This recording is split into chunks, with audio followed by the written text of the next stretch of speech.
Jesu Kristu inkosi.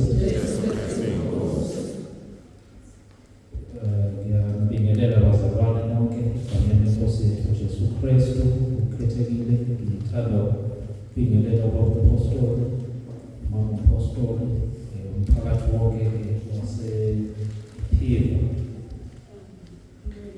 abazalwane bonke abangaphakathi egameni lenkosi yethu Jesu Kristu. Amen. Ome ngaphambili-ke igama umzomkhulu wabashelele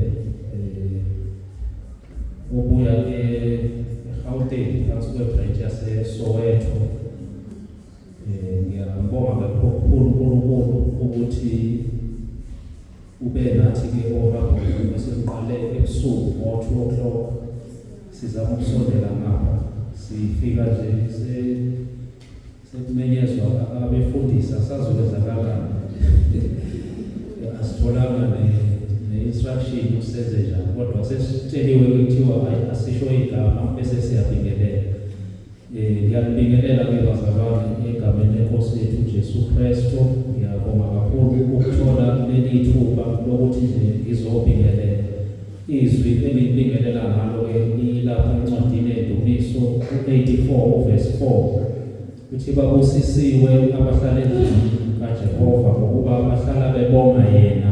Okusho ukuthi njengoba sihlangene endlini esiyibona njengekaJehova, ngoba sihleli endlini yakhe sihlala sibonga yena, ngoba ziyenzeka izinto empilweni yomuntu ezinhle nezimbi. Uma kuvama ezinhle umuntu akhohlwe ukuthi uNkulunkulu umenzele umusa, bese elithatha udumo elise kwamanye ama-altar. Izwi-ke lithi abahlala endlini kaJehova babusisiwe ngoba bahlala bebonga yena. Ngiyanxusa-ke nathi ukuthi singakhohlwa lokho, sikhumbule njalo ukuthi uNkulunkulu uyena kumele simbonge ngaso sonke isikhathi. Udumo lonke kumele luye kuye ngaso sonke isikhathi. Singaluthathi udumo silethe kithi, singaliyisi kubantu.